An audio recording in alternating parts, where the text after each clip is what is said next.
This story is quite dark and mysterious, and it features a very old English game, which we call football, and in America known as soccer. Many many centuries ago, in the time of Knight and Dragon, three brothers and their sister were playing football on a green in front of a court. The youngest, whose name was Roland, was the most skilled with the ball. He scooped it up off the ground with his foot and bounced it up and down on his knees until finally he let it drop.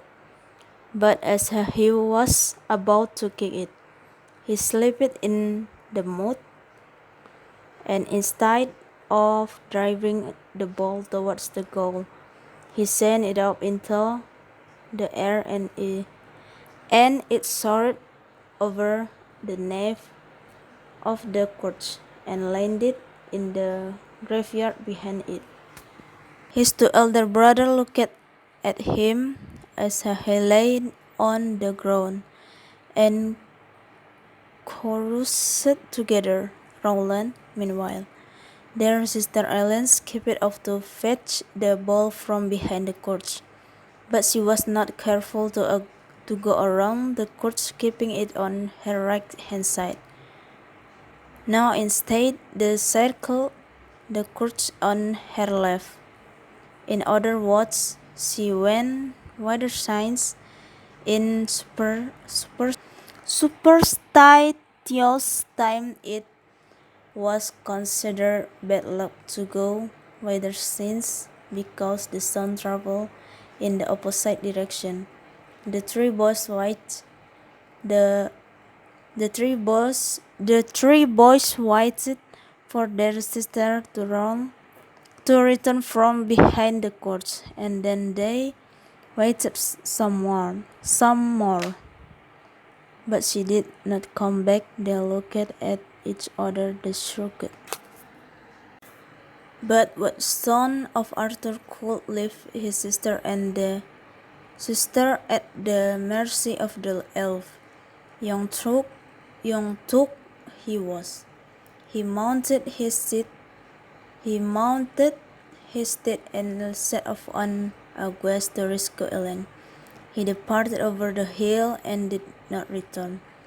For a whole year he was absent, and still they received no news of him.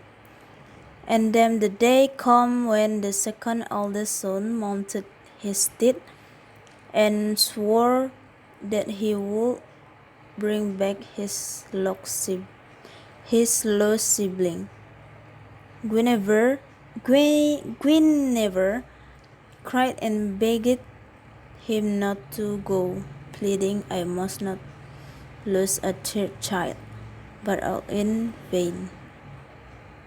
He was, after all, a son of Arthur, and the knight's code was deep inside him, and so the second son despaired and did not return. A year passed, and the last and the youngest of the family, Roland, came to his mother and said, "Mother, I see how you grieve every day for my sister and my two older brothers. You think that you shall never see them again, but have faith. They tell you you are mistaken, for I shall rescue them from the land of the elf." "No, no, this cannot be," pleaded Guinevere. Is it not enough that I have lost a husband and three children? You are all I have left. Do not leave me." But Roland was a true son of King Arthur, and he could not turn his back on a challenge. "Dear mother," he said, "do not worry, I will enlist the help of others if I follow his advice and cannot fail. For he knows more than any other person about magic, fires than Elvis. and his mother knew exactly who referring to, none other than the famous wizard Merlin. After the passing of King Arthur, Merlin retired to live deep in the woods, where he kept a log cabin. In the woods, he could find most of what he needed to experiment with medicines and spell. The children of Guinevere and Arthur were among the few people who knew how to find him, because he had been their teacher. The wooded hillside was teeming with magical beings. Roland knew, because Merlin had told him, that a rabbit or a deer might contain the soul of an enchanted princess. There were fairies too, and sometimes the bewitched human being and kept them prisoner for 1,000 years. Fairy kidnappings did not happen often, but as Roland led his horse along the woodland path, he kept his hand on the hilt of his sword just in case. He found Merlin sitting at a table outside his hut. His hood. The old wizard was sorting through some mushroom, picking out the most magical and making sure that not he had not picked any that were poisonous. When he saw King Arthur's youngest son, he greeted him and went inside to prepare a welcome drink out of her herbs and berries. Then they both sat down at the oak table.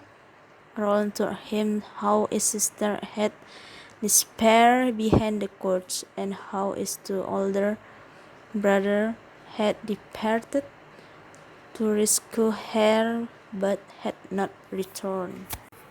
At first, he found himself in an arched tunnel with an airy light that did not come from either windows or candles.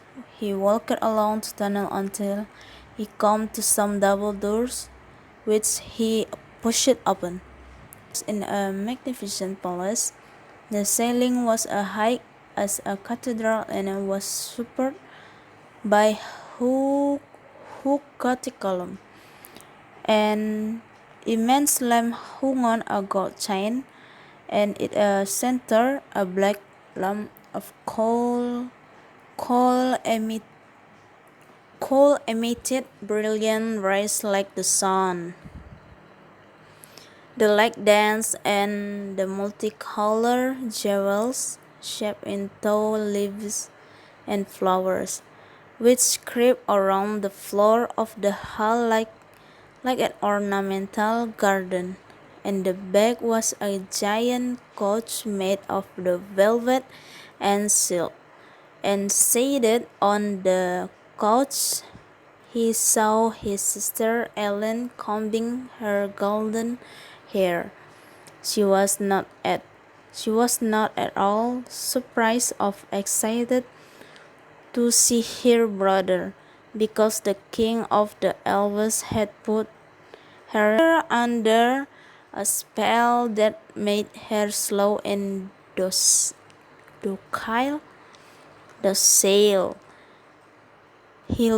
She looked at him with eyes full of pity, but could not warn her brother not to eat the food because of the spell she was under.